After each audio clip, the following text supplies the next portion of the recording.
আসসালামু আলাইকুম। পড়ছি ছোট গল্প আমি অথবা সে। নাফিজা ঘুমাচ্ছে গুটিসুটি হয়ে, ওপাশ ফিরে। ওর মুখটা দেখা যাচ্ছে না। আমার কেমন যেন অস্থির লাগছে। হয়তো ওর মুখটা দেখা যাচ্ছে না তাই। আমি উঠে গিয়ে বিছানার ওপাশে দাঁড়াই। একটা হাত মাথার নিচে দিয়ে আরেকটা হাত বুকের কাছে নিয়ে শুয়ে আছে ও। কি নিষ্পাপ মুখটা। আমি ওর কপালে চুমু এঁকে দেই। নিশ্চিন্ত হয়ে ঘুমো।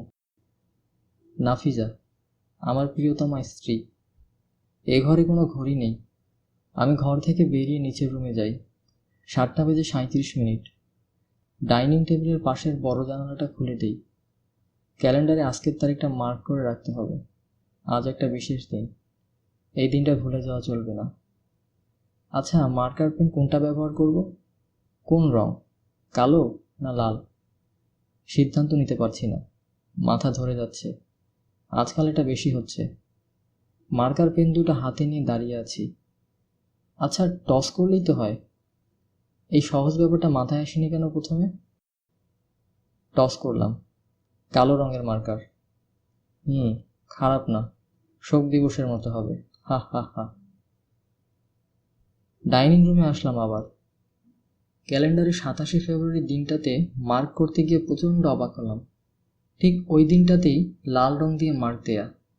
কে দিয়েছে এটা? নাফিজা? না তো। ও কেন দিবে? নাকি নাফিজা কিছু সন্দেহ করছে? না, মাথায় কিচ্ছু ঢুকছে না। হঠাৎই কথাটা মনে পড়ে যাওয়ায় হেসে উঠলাম আমি। আজ আমাদের বিবাহ বার্ষিকী। নাফিজা হয়তো সে কারণেই মার্ক করে রেখেছে দিনটা। কী সব যা তা ভাবছিলাম এতক্ষণ। আমি কালো মার্কারটা দিয়ে লাল দাগটার উপর ঘুরিয়ে আঁকলাম। একটু বিদঘুটে দেখাচ্ছে, দেখাক। মার্কার দুটো জায়গা মতো ফেলে দিলেই চলবে। কেউ কোনোদিন খোঁজও পাবে না। নিচতলার বাথরুম থেকে গোসল করে ফ্রেশ হয়ে বেরিয়ে এসে দেখি সেই প্রিয় মুখ। নাফিজা জানালার কাছের চেয়ারটাতে বসে আছে। শীতের সকাল, তবে আজ একটু রোদেলা। আবছা রোদের আলোয় নাফিজাকে আগের চেয়েও বেশি রূপবতী লাগছে। আনমনা হয়ে দূরে আকাশের দিকে তাকিয়ে আছে সে। রাতে ঘুম ভালো হয়েছিল? নাফিজা ঝট করে ফিরে তাকালো। মুখে ছোট্ট একটা হাসি ফুটে উঠল ওর। চেহারা সহজ হয়ে এলো। আমি মুগ্ধ দৃষ্টিতে তাকিয়ে থাকলাম। হ্যাঁ, তোমার? ভালো।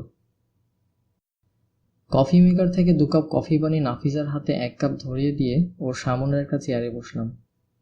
বাচ্চা মেয়ের মতো দুহাত দিয়ে কাপ জড়িয়ে ধরে অল্প অল্প করে তাতে চুমুক দিচ্ছে নাফিজা। আমাকে ওর দিকে তাকিয়ে থাকতে দেখেই হয়তো আমার দিকে মুখটা ফেরালো। কিছু হয়েছে? আমি না সুযোগ মাথা নাড়ি। তোমাকে খুব সুন্দর লাগছে নাফিজা। ও মাথা নামিয়ে ফেলল। লাজুক হাসি ফুটে উঠেছে ওর মুখে। আমি একই রকম মুগ্ধ চোখে তাকিয়ে থাকি। সেই একই চোখ, একই ঠোঁট, একই রকম নাক, চোখের সামনে এসে পড়া একগাছি চুল। প্রতিদিনই দেখি, শুধু আজ না, প্রতিদিনই মুগ্ধ হই। শ্যামবর্ণের এই মেয়েটাকে এইটুকুতেই এত সুন্দর লাগে কেন? অসহ্য রকমের সুন্দর। আমি কফির কাপটা নামিয়ে রাখি। নাফিজার কাছে গিয়ে দাঁড়াতেই ও যা বোঝার বুঝে ফেলে। না না, এখন না বলে মৃদু বাধা দিতে চাইলেও আমি রাজি হই না। ওকে কোলে তুলে নেই। এই সময়টা শুধুই আমাদের। আমি একজন সুখী মানুষ, বেশ সুখী। অসুখী হবার মতো কোনো ব্যাপার আমার সাথে ঘটে না। হয়তো সেই কারণেই মাঝে মাঝে আমার ভয়ঙ্কর কিছু একটা করতে খুব ইচ্ছা হয়। ভয়ঙ্কর, খুব বেশি ভয়ঙ্কর। আজ সেরকমই ভয়ঙ্কর কিছু একটা করার মতো দিন। জ্ঞান হবার পর থেকে আমি নিজেকে আবিষ্কার করেছিলাম আরও জনা 50 ছেলেদের সাথে। বড় একটা হলরুমে থাকতাম। একসাথে খেতাম, ঘুমাতাম, পড়তাম, মারামারিও করতাম। জায়গাটাকে সবাই এতিমখানা বলে। আমি কি এতিম ছিলাম? যার বাবা মা নেই তাকে এতিম বলে। আমার বাবা মা ছিল। আমি ছিলাম তাদের অনাকাঙ্ক্ষিত সন্তান। আমার অবস্থা অনেকটা থেকেও নেই এর মতো। হ্যাঁ, সেই অর্থে তাহলে আমি এতিমই। বাংলাদেশে এতিমখানা নিয়ে খুব খারাপ কিছু ভাবা হয়। অনেকেই ভাবে যে এতিমখানার ভেতরে কোনো নিয়ম শৃঙ্খলার বালাই নেই। ভুল ভাবে। আমাদের বেশ কড়াকড়ি নিয়মের মধ্য দিয়েই যেতে হতো। খাবার দাবারও ভালো ছিল। প্রতি শুক্রবারে মাংসের ব্যবস্থা ছিল। শুক্রবারের দিনটাতেই মারামারিটা বেশি হতো আমাদের মধ্যে, খাবার নিয়ে কাড়াকাড়ি। সে সময় নিয়ামত আলী হুজুর আমাদের সবাইকে জালি বেত দিয়ে পেটাতেন। কেউ বেশি ঝামেলা করলে তাকে আলাদা করে নিয়ে শাস্তি দেয়া হতো, ভয়াবহ শাস্তি। আমাদের এতিমখানা জীবনের বিভীষিকা ছিল এই লোকটা। সেখানে থাকাকালে আমার সবচেয়ে প্রিয় বন্ধু ছিল আব্দুল্লাহ। একদিন নিয়ামত হুজুরের শাস্তির পাল্লায় পড়ে সে। ফলাফল, রাতে প্রচণ্ড জ্বর, একসময় রক্ত বমি, রাত পেরিয়ে ভোর হওয়ার আগেই মৃত্যু। সারাক্ষণ আমি ওর পাশেই ছিলাম। আব্দুল্লাহ মারা যাবার সময় ওর হাত আমার হাতে ধরা ছিল। কি শান্ত, চুপচাপ সে মৃত্যু, আমি টেরই পাইনি বলতে গেলে। পরদিন হুজুর বয়ান দেয়, আব্দুল্লাহর মৃত্যু স্বাভাবিকভাবেই হয়েছে। আল্লাপাক ওর মৃত্যু এইভাবেই নির্ধারণ করে রেখেছেন, ওর সেটাই হয়েছে। তা নিয়ে আমাদের কোনো দুঃখ করা উচিত নয়। মৃত্যু নিয়ে আল্লাহ তাআলা পবিত্র কুরআনে ইরশাদ করেছেন। আমি সেদিন চুপ করেছিলাম, অন্যান্য দিনের মতোই। এতিমখানায় আলিম পাশ করা পর্যন্ত রাখা হয়। আমি আলিম পরীক্ষার ফলাফল দেওয়া পর্যন্ত সেখানেই ছিলাম। এতিমখানাতে থাকার শেষ দিন আমি হুজুরের কাছ থেকে ৩,০০০ টাকা পাই। আর চলে আসার আগে হুজুরের অতি প্রিয় কাপড়ের ইস্ত্রির মেশিনের তার আর তার প্লাগের লাইন ওলটপালট করে দিয়ে আসি। আমি এতিমখানা থেকে চলে আসার দিনই নিয়ামত আলী হুজুরের মৃত্যু হয়। আমি ঢাকা মেডিকেলে চান্স পেয়েছিলাম। পজিশন শেষের দিকে ছিল, তারপরও ঢাকা মেডিকেল তো। সবার সুন্দর সুন্দর জামা কাপড়, গাড়ি বাড়ি দেখে আমার খুব লোভ লাগতে লাগলো। আমি সিদ্ধান্ত নিয়ে ফেলি, আমি একদিন বড়লোক হব, বিশাল বড়লোক। মেডিকেলের পড়ার সময় আমি নিয়ামত আলী হুজুরকে খুন করার ঘটনাটা নিখুঁতভাবে লিখে চরিত্র নাম পাল্টে ছদ্মনামে পাঠিয়ে দিই এক দৈনিক পত্রিকায়। ওরা সেটা ছাপায়। লেখাটা কেমন করে যেন বেশ জনপ্রিয়তা পেয়ে যায়। আমার ছদ্মনাম ছিল খুনে লেখক। এই নামটা তখন রটে যায় ভার্সিটির অনেক ছাত্রছাত্রীর মুখে। আমার শুনতে বেশ ভালোই লাগতো। তবে আমি কখনো আমার পরিচয় ফাঁস করিনি।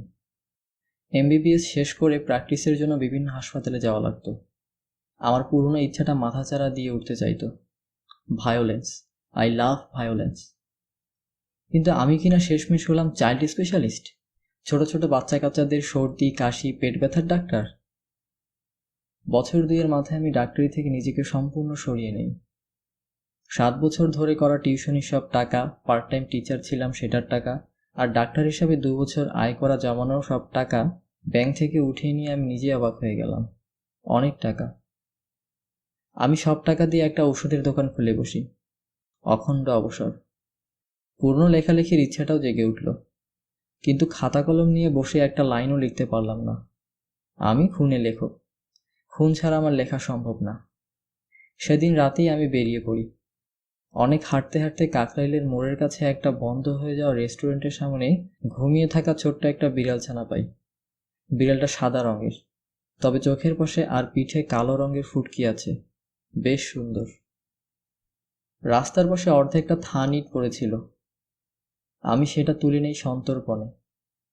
সম্পূর্ণ জোর না দিয়ে খানিকটা আস্তে বিড়ালটার মাথায় ইটটা দিয়ে আঘাত করলাম। বিড়ালটা ভয় পেয়ে ব্যথায় অদ্ভুত স্বরে চেঁচিয়ে উঠে পালাতে চাইল। সেই মুহূর্তে আমি ওটার একটা পা সম্পূর্ণ পেশে দিলাম। বিড়ালটার আর্তচিৎকার শুনতে বেশ ভালো লাগছে। ধীরে সুস্থে আমি বিড়ালটাকে মারতে থাকি, একেবারে থ্যাতলা করে দেই। আমি ফিরে গিয়ে ঠান্ডা মাথায় পুরো ঘটনাটা গল্পের আকারে লিখে পাঠিয়ে দিলাম সেই পত্রিকার সম্পাদকের ঠিকানায়। গল্পের নাম আর্তনাদ। 7 বছর পর আমার এই লেখা আবারও তুমুল জনপ্রিয় হলো। আমি খুশিতে ফেটে পড়লাম, কিন্তু পরিচয় ফাঁস করিনি। আমি এরকম প্রায় প্রতিবারই একটা একটা করে খুন করতাম, কাউকে বিপদে ফেলে তারপর সেই মানুষটাকে লক্ষ্য করতাম, তারপর সেই ঘটনাগুলোর পুঙ্খানুপুঙ্খ বর্ণনা লিখে দিতাম। দিন দিন আমার লেখা জনপ্রিয়তার শীর্ষে উঠতে লাগলো। আমি ভাগ্যে বিশ্বাস করি না, তবে এরকম কোনো একটা ব্যাপার আমার মধ্যে খুব বেশি পরিমাণে ছিল। মাত্র 2 বছরের মধ্যেই আমার দোকান থেকে প্রচুর পরিমাণ লাভ আসলো। সবাইকে অবাক করে দিয়ে আমি একটা ফার্ম খুলে বসলাম। আমাকে যে বড়লোক হতে হবে। আমি লেখা পাঠানোর সময় খুব সাবধান থাকতাম। প্রাপকের জায়গায় কিছু লিখতাম না। হাতের লেখা স্পষ্টভাবে যাতে বোঝা না যায় তাই ইচ্ছে করে ছোট বড় করে লিখতাম। পত্রিকাওয়ালারা আমাকে সম্মানসূচক টাকা দিতে চাইলেও আমি নেইনি কখনো। রাস্তায় চলতে ফিরতে গিয়ে নিজের লেখার প্রশংসা যখন শুনতাম, খুশিতে মন ভরে যেত। কেমন যেন একটা অদ্ভুত আত্মতৃপ্তির অনুভূতি। নাফিজার সাথে দেখা হয় এরকমই এক সময়। আমি কখনোই রোমান্টিক কিছু ছিলাম না। ভার্সিটিতে পড়ার সময় অনেক মেয়েই আমার সাথে মিশতে চেয়েছে, আমি তাদের সবসময় এড়িয়ে গিয়েছি। ওসব মেয়েরা আমার সঙ্গ চাইত। সঙ্গটা সৎভাবে ছিল না, বোকা মেয়ের দল। কিন্তু নাফিজা অন্যরকম ছিল। ছিল মানে এখনো আছে। ওর মধ্যে কিছু একটা আছে যেটা সবার থেকে আলাদা। সেটা হলো এই মেয়েটার ভালোবাসার ক্ষমতা। এই মেয়েটা ভালোবাসতে জানে। ও আমাকে ভালোবাসে, অনেক অনেক বেশি ভালোবাসে। আমিও নাফিজাকে ভালোবেসেছিলাম, এখনো বাসি। নাফিজার সাথে পরিচয়ের পর বিয়ে হয়ে যেতেও খুব বেশি সময় লাগেনি। মধ্যবিত্ত ঘরের মেয়ে ছিল, আমি ততদিনই বেশ বিত্তবান। ওর বাবা মাও বিয়েতে মত না দেওয়ার কোনো কারণ পাননি। লেখা নিয়ে আশেপাশের মানুষজনের কাছ থেকে নানা রকম মন্তব্য শুনে আমি সিদ্ধান্ত নিই যে বই বার করব। আ বুক ফুল অফ কমপ্লিট ভায়োলেন্স। এমন গল্প, এমন ভয়ের অনুভূতি আগে কেউ কখনো পড়েনি। আমার ফার্মের অবস্থা তখন বেশ ভালো, মাত্রাতিরিক্ত ভালো। উন্নতির দিকে এগিয়ে যাচ্ছিলাম দ্রুত। প্রায় 4000 কর্মী রয়েছে আমার এখানে। আমার পরবর্তী গল্পের টার্গেট হলো এই কর্মীদের মধ্যে প্রধান দুজন, সুমন এবং বশির। আমি খুব সূক্ষ্ম চাল ফেললাম। প্রথমে এই দুইজনের মধ্যে একটা ঝগড়া লাগানোর ব্যবস্থা করি রফিককে দিয়ে। রফিকও আমার প্রতিষ্ঠানের এক কর্মী, বেশ উচ্চাকাঙ্ক্ষী। সে আমার পরিকল্পনার একটা অংশ। ঝগড়া কলহ থেকে একসময় কোন্দল, আন্দোলন, ধর্মঘট। মোক্ষম সময়। আমি রফিককে ডেকে এনে পুরো জায়গাটায় আগুন লাগিয়ে দেওয়ার জন্য বলি। রফিক অবাক হলেও দ্বিমত করে না। পুরো কারখানাটা যখন দাউ দাউ করে আগুনে জ্বলছিল, আমি তড়িঘড়ি করে পুলিশকে ফোন দিয়ে জানাই। তারপর ফায়ার সার্ভিসে ফোন দিই। আমার কাছের দেয়ালের রুমটা থেকে আগুনের শিখা দেখা যাচ্ছিল বেশ স্পষ্টভাবে। আমি ড্রয়ার থেকে নতুন কেনা রিভলভারটা বের করে নিলাম। কেনার পর থেকেই নিয়মিত প্র্যাকটিস করে হাত পাকিয়ে ফেলেছি। গুলির চেম্বারটা চেক করে ঠিকমতো পরিষ্কার করে নিয়ে হাতের কাছে রাখলাম। রফিক একটু পরেই আসবে ওর পাওনা টাকা নিতে। মনে মনে হাসলাম আমি রফিককে গুলি করি ঠিক কপালের মাঝ বরাবর। টু শব্দ করার আগেই ওকে ধরে নিয়ে উপর থেকে জ্বলন্ত আগুনে ফেলে দেই। প্রমাণ খতম। রিভলভারটা আবার চেক করে নিলাম। ততক্ষণে এর মাথায় সাইলেন্সার শোভা পাচ্ছে। বীমা কোম্পানি তদন্ত চালিয়ে শেষ পর্যন্ত কিছুই না পেয়ে আমাকে তাদের সন্দেহের তালিকা থেকে অব্যাহতি দিয়ে সম্পূর্ণ ক্ষতিপূরণ দিয়ে দিল। আর এর মাঝের কদিন আমি ঘুরে বেড়ালাম সেই দুইজনের বাসায়, সুমন আর বশির। দুজনকেই পুলিশ গ্রেপ্তার করেছে। আমি অভিযোগ এনেছি তাদের বিরুদ্ধে। বশিরের বড় মেয়েটার বিয়ের কথা চলছিল, ভেঙে গেছে। সুমনের বড় ছেলেটা বাড়ি ছেড়ে গেছে 2-3 দিন আগে। সংসার কিভাবে চলবে তারা সেটা জানে না, সব ভাগ্যের হাতে ছেড়ে দিয়ে বসে আছে। এই যে আমি তাদের পরিবারের ভাঙনের জন্য মূল দায়ী, এ কথাটা এখন তারা জানে না। তাই ধরে নিয়েছে নিয়তি, তারা শান্ত রয়েছে। কিন্তু যখন সব আসল কথা জানবে, তখন তারা নিয়তির হাতে সবকিছু নিয়ে বসে থাকতে পারবে না। তারা ছুটে আসবে আমাকে মেরে ফেলতে, প্রতিশোধ নিতে। রাতে ডিনারের ব্যবস্থা করলাম আমি নিজেই, প্রায় করি। আর কফির ব্যবস্থা করে নাফিজা। আজ কফিও আমি বানালাম। এই কফি দিয়েই হবে সব কাজ। সাদা শাড়ি পরা অবস্থায় নাফিজাকে আজকে সত্যি অপসরীর মতো লাগছে। কি সুন্দর মায়াময় এই মুখটা। কফি নিয়ে রুমে ঢোকার পর নাফিজাই দরজা লাগিয়ে দিল। ওর মুখে দুষ্ট হাসি। এটাই ওর শেষ হাসি হবে। গল্পে ঠিকঠাক ফুটিয়ে তুলতে হবে পুরো ব্যাপারটা। আমি পূর্ণ মনোযোগ দিয়ে কাজ করতে লাগলাম। কফিতে অল্প করে পটাশিয়াম সায়ানাইড দেওয়া আছে, ধীরে ধীরে কাজ করবে। আমার সেটাই চাই। কষ্ট দেওয়ার পুরো প্রসেসটা সম্পূর্ণ তুলে ধরা যাবে তাহলে। কফির কাপটা রেখে আমি মৃদু হেসে নাফিজার হাতে হাত রাখতেই অদ্ভুত ক্ষিপ্রতায় নাফিজা আমার হাতে ইঞ্জেকশন দিয়ে কিছু একটা পুশ করে দিল। প্রচণ্ড ব্যথায় চিৎকার করে উঠি আমি। এটা কি নাফিজা? নাফিজা হাসে। তুমি কখনো খুনে লেখক নামের লেখকের লেখা পড়েছ? আমি হাঁ হয়ে যাই। ও একটু আগে আমার শরীরে কি দিয়েছে সেটা বুঝতে আর বাকি নেই আমার পুরো শরীর অবশ হয়ে যাওয়া শুরু করে। হাঁটু মুচড়ে বসে যাই আমি। জানো, উনি না খুব সুন্দরভাবে মানুষের শারীরিক কষ্টের বর্ণনা লিখতে পারেন। লেখাগুলো পড়লে কেমন যেন মাদকতা ভর করে, খুন করতে ইচ্ছে করে। প্রচণ্ড কষ্টে মরে যাওয়ার সময় মানুষের মুখ কেমন হয় সেটা জানতে ইচ্ছে করে। এই, তুমি কি মরে যাচ্ছ? প্লিজ এখনই মরে যেও না, তোমার মুখটা আর কিছুক্ষণ দেখি। খুব কষ্ট হচ্ছে না? নাফিসা আগেও বোকা ছিল, এখনো তাই রয়েছে। ও প্রচণ্ড তীব্র কোনো বিষ আমার শরীরে দিয়ে দিয়েছে। আর বেশিক্ষণ নেই। আমি বুঝতে পারছি আর বেশিক্ষণ টিকব না আমি।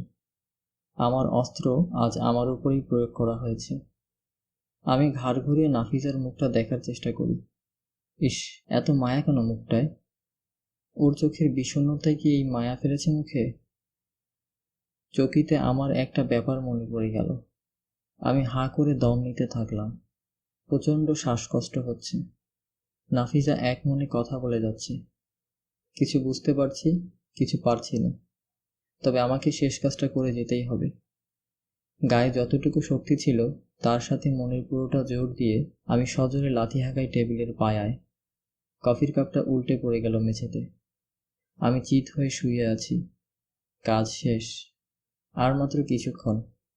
নাফিসা আমাকে দেখুক, আমিও ওকে দেখি, শেষবারের মতো। ওর চোখে মুখে কিশোরী মেয়ের মতো আনন্দ ফুটে উঠেছে, আর খানিকটা উন্মাদনা।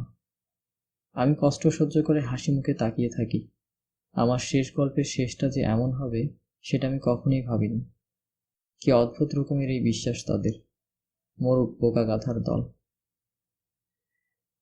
এই ঘটনার উপর ভিত্তি করে লেখা বই আমি প্রকাশ করি মাস 6 পর। এটা তখনকার সময়ে আগের সব রেকর্ড ভেঙে বেস্ট সেলার হয়ে ওঠে। সবখানে শুধু একটাই নাম, খুনে লেখক। এই কটা দিন নাফিজাকে আমি একদমই সঙ্গ দিতে পারছিলাম না। তবে ও আমার ব্যস্ততা বুঝতে পারছিল। ও ঠিক মানিয়ে নিয়েছিল। মেয়েটার প্রতি আমার শ্রদ্ধা বেড়েই যাচ্ছিল দিন দিন। আমার প্রথম বই প্রকাশ হবার পর বেশ কিছু ঘটনা ঘটে যায় বেশ দ্রুত। সারা শহরে হঠাৎ করেই খুন, ডাকাতি, মারামারি বেড়ে গেল। একেবারেই সহজ সরল মানুষজন রাতের আধারে হয়ে উঠতে শুরু করলো ভয়ঙ্কর। পত্রিকা এসব নিয়ে লেখা হলো বেশ। তারা এই আমার লেখা পড়েই হঠাৎ করে বর্বর দৃশ্যের অদ্ভুত সৌন্দর্যটা দেখার জন্য কৌতূহলী হয়ে উঠেছে। মৃদু হাসি আমি। যাক, আমি কিছুটা হলেও সফল। প্রত্যেকটা মানুষের মধ্যেই অপরাধ প্রবণতা থাকে। তা না হলে অপরাধ সমর্থন করে এত এত গল্প লেখা হতো না, মুভি বানানো হতো না, অথবা আমার মতো লেখক এত বিখ্যাত হতে পারত না। আমি বর্বরতার দৃশ্যগুলোর পুঙ্খানুপুঙ্খ বিবরণ লিখতে পেরেছি বলেই মানুষজন আমার লেখা এত বেশি পছন্দ করে, অনুকরণ করে। আমার লেখা নিষিদ্ধ করে দেয় সরকার। তাতে বরং আরো ভালোই হয়। সাধারণ লেখকের যে নিষিদ্ধ লেখকের প্রতি সবার আকর্ষণ সবসময় বেশি থাকে।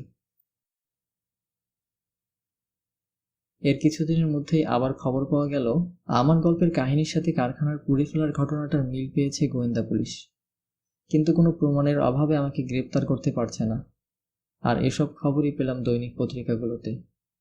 এই বোকা সাংবাদিকেরা কি জানে না যে তারা যেসব তথ্য প্রকাশ করে সেগুলো অপরাধীদের জন্য কতটা উপকারী? আমি কিছুদিন গা ঢাকা দেওয়ার কথা ভাবলাম। অফিসে ছুটি ঘোষণা করে আমি আর নাফিজা ঘুরে বেড়াতে লাগলাম। ওকে এতগুলো দিন একদমই সময় দেয়া হয়নি। আমরা Cox's Bazar, Saint Martin island, Mongla beach, Patenga beach সব জায়গায় ঘুরে বেড়াই। বিদেশে কোথাও যেতে চাইনি, কারণ গোয়েন্দারা নিশ্চয়ই এয়ারপোর্টের দিকে লক্ষ্য রাখছে। সন্দেহ করতে পারে যে আমি দেশ থেকে পালাতে চাচ্ছি কিনা। আমি সন্দেহ বাড়াতে চাইলাম না আর। নাফিজার সাথে একান্ত সময় কাটাতে কাটাতেই আমি নতুন গল্পের প্লট খুঁজতে লাগলাম। নাফিজাকে কখনো আমার লেখক পরিচয় দেইনি।